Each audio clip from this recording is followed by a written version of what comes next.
الحمد لله حمدا كثيرا كما أمر. أشهد أن لا إله إلا الله وحده لا شريك له في الخلق والأمر. ونشهد أن سيدنا ومولانا محمدا عبده ورسوله المبعوث إلى الأسود والأحمر المنعوت بشرح الصدر ورفع الذكر، صلى الله تعالى عليه وعلى آله وأصحابه الذين هم خلاصة العرب العرباء وخير الخلائق بعد الأنبياء. أما بعد، فاعوذ بالله من الشيطان الرجيم. بسم الله الرحمن الرحيم. يا أيها الذين آمنوا ادخلوا في السلم كافة ولا تتبعوا خطوات الشيطان إنه لكم عدو مبين.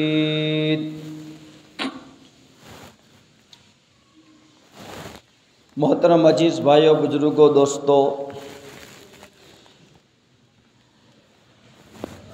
پہلے سے ہمارا مضمون نکاح اور شادی کے متعلق چل رہا ہے. اس میں شریعت کی منگنی، جس کو ہم سگائی بولتے ہیں، وہ کیا ہے، اس کی حقیقت بیان کی گئی تھی. اور آج کل ہمارے معاشرے میں جو منگنی ہو رہی ہے وہ رواج ہے. اس طرح کی شریعت میں منگنی کا کوئی ثبوت نہیں ہے. اور نکاح، شادی، یہ ازدواجی زندگی کا پہلا مرحلہ، پہلا قدم، پہلا سینہ اور اوپننگ ہے.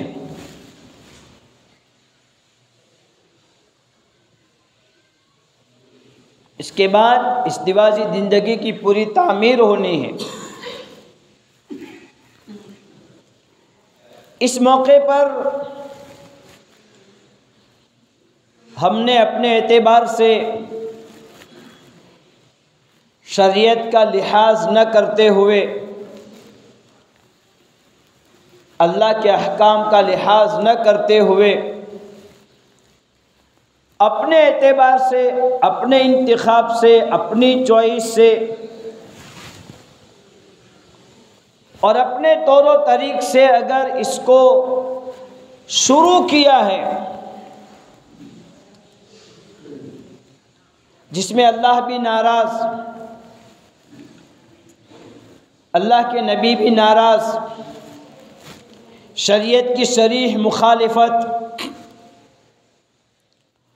تو یہ اپنی ازدواجی زندگی میں سکون نہیں پائے گا. گزشتہ کل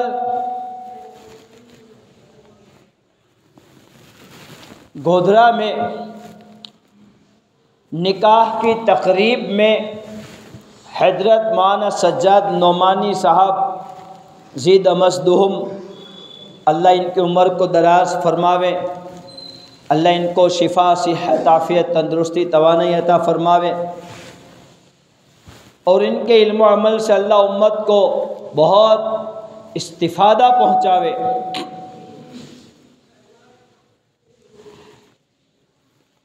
انہوں نے اس تقریب میں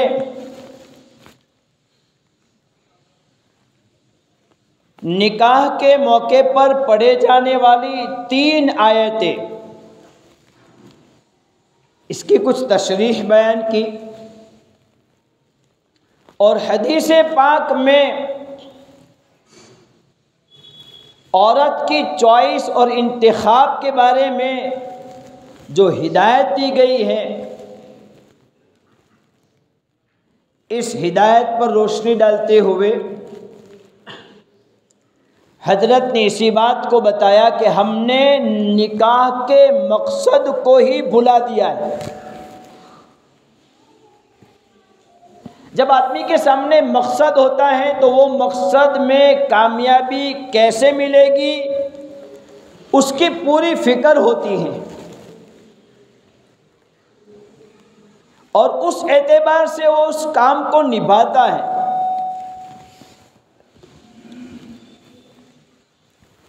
ہم نے نکاح کے مقصد کو فوت کر دیا۔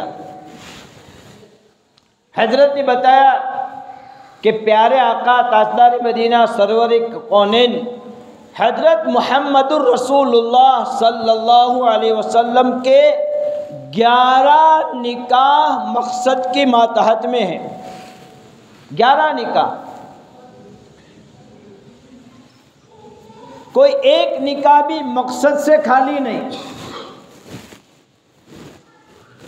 اور زیادہ تر مقصد قوم و ملت کا افادہ، دین کا فروغ، اسلام کا نفاذ، شریعت اور احکام کا نفاذ، یہی مقصد تھا۔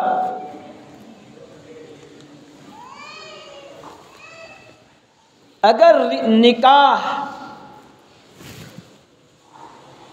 یہ صرف ضرورت پوری کرنے کی چیز ہوتی اور نکاح اور شادی یہ عیاشی کی چیز ہوتی تو حضرت نبی کریم صلی اللہ علیہ وسلم کا سب سے پہلا نکاح 40 سالہ عورت کے ساتھ ہو رہا ہے۔ آپ کی عمر شریف جوانی کے یعنی شباب میں ہے، پرجور جوانی میں ہے، 25 سالہ عمر ہے، لیکن مقصد نکاح سے دین ہے، دین کو فروغ ہے، اسلام کو تقویت ہے۔ مقصد، اس مقصد سے 40 سالہ عورت کے ساتھ سب سے پہلا نکاح کیا ہے۔ جو لوگ درس قرآن میں بدھ کے دن بیٹھتے ہیں، ہم نے شروع میں درس قرآن سورہ نساء سے شروع کیا تھا، اور سورہ نساء اور سورہ نور، اس میں ہم نے بیٹھنے والوں کو پیارے آقا کے 11 نکاح میں کون نکاح کس مقصد کی ماتحت میں تھے، اس کو ہم نے بتلایا تھا۔ بعض امہات المومنین سے نکاح یہ اسلام کی دعوت کی بنیاد پر تھا، بعضوں سے نکاح یہ انسانیت کی آزادی کے لیے تھا۔ ام حبیبہ کا نکاح یہ اس لیے ہوا تاکہ صحابہ کے گھروں میں جو قیدی بن کر آئے ہیں ان کو قید سے چھڑانا مقصد ہے، لہذا ان کے نکاح کے موقع پر 100 گھرانے آزاد ہوئے۔ تو حضرت نے 11 نکاح پر خالی اشارہ کر کے، سب نکاح کو وضاحت سے بیان نہیں کیا لیکن اشارہ کیا کہ مقصد دین کا فروغ، مقصد دین کی ترویج، مقصد دین کی علویت، مقصد انسانیت کا افادہ، اس مقصد سے آدمی نکاح کرے گا تو پھر نکاح میں فضول خرچی سے اپنے آپ کو بچائے گا۔ جو فضول خرچہ اس وقت میں ہو رہی ہے، اس لیے کہ مال کا کمانے کا مقصد بھی انسانیت کا افادہ ہے۔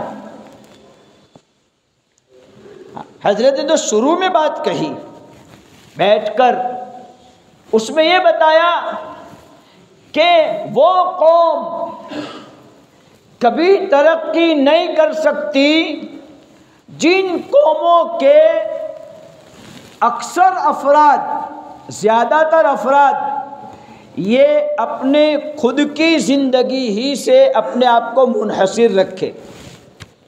میرا جینا، میرا کھانا، میرا کپڑا، میرا مکان، میری بیوی، میرے بچے، وہ آدمی اس یعنی قوم کے اکثر لوگوں کی یہ ذہانت بن جاوے کہ میں اپنے اعتبار سے بس میں کما لوں، میرے بیوی بچوں کی ضرورت پوری ہو جائے، اس کا مقصد قوم ہے ہی نہیں، تو ایسی قومیں ترقی نہیں کرے گی۔ جن قوموں میں اکثر افراد اس ذہانت سے چلے کہ میرے گھرانے کے سیٹنگ کے ساتھ ساتھ میری قوم ترقی کرے، میری قوم میں بیداری آوے، میری قوم سے بے روزگاری دور ہو، میری قوم سے فقر و فاقہ دور ہو، میری قوم کی ضرورتیں پوری ہو۔ اور پھر صحابہ کی دور کی زندگی پر اشارہ کرتے ہوئے، اس لیے کہ حضرت کے پاس تفصیل سے بات کرنے کا وقت نہیں تھا، اور ہمارے پاس بھی تفصیل سے بات کرنے کا وقت نہیں ہے، کبھی نکاح کو پورا بیان نہیں کر پایا ہوں اور وقت ختم ہونے کو آ رہا ہے۔ تو جو حضرت نے اشارے کیے وہی اشارے ہی میں آپ کو کر دیتا ہوں کہ صحابہ کی زندگی پر اشارہ کرتے ہوئے کہ صحابہ کا ایک ایک فرد، ایک ایک مرد، ایک ایک عورت، ایک ایک بچہ اس ذہانت کے ساتھ چلتا تھا کہ میں اپنی ذات سے میری قوم کو فائدہ پہنچاؤں۔ پھر انہوں نے ایک مثال، عجیب مثال بیان کی، ایک عجیب مثال بیان کی کہ لوگوں میں جب یہ جذبات بڑھے کہ میں قوم کے کام آ جاؤں، مجھ سے قومی خدمت ہو جاوے، مجھ سے قوم کی ترقی کی کوئی بات ہو جاوے، میں کسی طرح اپنی قوم کو، اپنی برادری کو اور انسانیت کو فائدہ پہنچانے والا بنوں، جب یہ عام ذہانت ہو گئی تو لوگوں میں سخاوت کا مادہ بہت بڑھ گیا۔ اب یہ فضول خرچی نہیں کرتے تھے، مال بچا کر اس مال کو قوم کی خدمت میں لگاتے تھے، قوم کی ضرورتوں میں لگاتے تھے۔ یہ فضول خرچی نہیں کرتے تھے، یہ شادیوں میں فضول خرچی نہیں کرتے تھے، یہ غمیوں میں فضول خرچی نہیں کرتے تھے، یہ بڑے بڑے فنکشن نہیں کرتے تھے، بلکہ مال بچا کر اب یہ مال قوم کی خدمت میں لگاؤ۔ یہ جذبات تھے۔ تو ایک عجیب بات سنائی، جب یہ جذبات اتنے بن گئے کہ اتنی سخاوتیں ہو گئی کہ اب سخاوت کی ضرورت نہ رہی، مجبوراً حکومت کو قانون بنانا پڑا کہ بھائی کسی کو سخاوت کرنی ہو تو اب پرمیشن لے کر سخاوت کرے، مجبوراً۔ یہ آپ کو ایک عجیب بات لگ رہی ہے، لیکن حضرت نے یہ سنائی گزشتہ کل کہ اب کسی کو سخاوت کرنی ہے، کوئی چیز دینی ہے تو حکومت کی پرمیشن لے گی، اور حکومت اسے پرمیشن دے گی کہ کہاں خرچ کرنا ہے، جہاں خرچ کرنے کی ضرورت ہوگی وہاں خرچ کیا جائے گا۔ اب یہ قانون بننے کے بعد ایک عورت آئی کہ میرا ایک بہت بڑا باغ ہے، میں اس کی لمبائی چوڑائی حضرت نے جو بتائی ذہن سے نکل گئی کہ اتنا لمبا چوڑا باغ ہے اور میں اس کو سخاوت کرنا چاہتی ہوں، اللہ کے راستے میں دینا چاہتی ہوں، کیا کریں؟ کہ ہم اب مشورہ کرتے، آپ نے یہ بات رکھ دی، اب ہم مشورہ کر کے آپ کو جواب دیں گے۔ اب ان کی ٹیم بیٹھی، بھائی ضرورت کہاں ہے، ضرورت کہاں ہے، بھائی بتاؤ، مشورہ کرو، ضرورت کہاں ہے؟ اب کہیں ضرورت انسانیت کی نظر نہیں آئی، مقامی حیوانیت کی نظر نہیں آئی۔ دیکھو سننے جیسی بات ہے، کہیں بھی ضرورت نظر نہیں آئی، تو پھر سوچا کہ فلاں ملک سے پرندے گرمی کی موسم میں 4 مہینے ہمارے ملک میں آتے ہیں، اب یہ پرندے ہمارے ملک میں آوے تو ان پرندوں کا دانا پانی رہنا سہنے کی ضرورت اس باغ کے دریا سے پوری کی جائے گی۔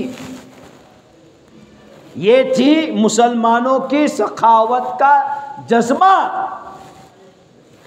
اور حضرت نے اشارہ کرتے ہوئے بتایا، میں وضاحت سے کہہ دیتا ہوں، جب سے ہماری قوم نے اپنا پیسہ فضول خرچی میں لگانا شروع کیا ہے، ناچ گانوں میں اور ڈیکوریشنوں میں، شادیوں کی غلط تقریبات میں، لڑکی پر کوئی کھان کھلانے کی ذمہ داری نہیں، لیکن لڑکی والوں پر 3 وقت کے کھلانے کی ذمہ داری ٹھوپ دینے پر، یہاں بھی حضرت نے کہا ہندوستان، پاکستان، ملیشیا، یہ 3 ملکوں کے علاوہ پوری دنیا میں کہیں بھی کسی قوم میں، خالی مسلمان نہیں، کسی قوم میں یہ رواج نہیں ہے جو یہ 3 ملکوں میں ہے۔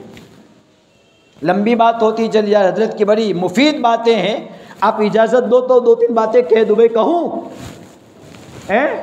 3 منٹ ہیں۔ حضرت نے بتایا کہ انڈونیشیا میں جب لڑکے لڑکی کا رشتہ طے ہوتا ہے تو لڑکے والے لڑکی والوں کو پہلے سے ضرورت کا پیسہ دے دیتے ہیں۔ مثال کے طور پر مہمان آئیں گے تو مہمان کے کھلانے کا رہنے کا خرچ اگر 1 لاکھ کا ہے تو لڑکے والے لڑکی والوں کو 1 لاکھ دے دیتے ہیں کہ بھئی لو پکڑو، تم پر کوئی خرچہ نہیں، آنے والے مہمانوں کا کھلانے کا سارا خرچ ہمارے ذمہ، آپ مت کھلائیے۔ یہ اسلام کا شعار ہے، اور ہم نے شادیوں میں فضول خرچ، اب سخاوت کہاں بچ گئی؟ چندے والے آتے تو 10 سے 20 نکالنا مشکل، کوئی نہیں دیتا۔ میں کئی مرتبہ کہہ دیتا ہوں کہ یار مہنگواری بڑھ گئی، اب ذرا 20 ڈالنا شروع کرو، نہیں ڈالتے، 10 کے 10۔ کیوں؟ اس لیے کہ ہمیں پیسہ بچا کر فضول خرچی میں خرچ کرنا ہے۔ ہاں تو حضرت نے ڈنکے کی چوٹ یہ بات کہی، ہماری سمجھ میں نہیں آئے گی۔ یوں فرمایا ولی مل کر دعا کریں کسی قوم کی ترقی کے لیے، لیکن وہ قوم اپنا مال فضول خرچی میں خرچ کرتی ہے، اس قوم کی ذہانیت قوم کی ترقی کی نہیں ہے، وہ قوم ولی کی دعا سے بھی آگے نہیں بڑھ سکتی۔ حضرت ڈنکے کی چوٹ بتایا یہ۔ ہاں اب ترقی کرنی ہے تو ہمیں قوم کے لیے آگے بڑھنا پڑے گا، برادری کے لیے آگے بڑھنے پڑے گا تو ترقی کریں گے۔ ہاں انہوں نے بہت باریک اشارے کیے ہیں۔ اللہ تعالی ہمیں حضرت کی جو باتیں ہم نے کل سنی اور آپ کے سامنے میں نے پیش کی، اللہ اسی کے مطابق ہمیں زندگی گزارنے کی اور ہر ایک کی ایک ذہانت بن جائے، میں اپنے لیے نہیں جیتا ہوں، میں قوم کے لیے زندہ ہوں۔ یہ ذہانت بنے گی تو قوم ترقی پکڑے گی۔ اللہ میں اس ذہانت کے ساتھ چلنے کی اور اپنے مال کو فضول خرچی سے بچانے کی توفیق عطا فرماوے۔ وآخر دعوانا ان الحمد للہ رب العالمین۔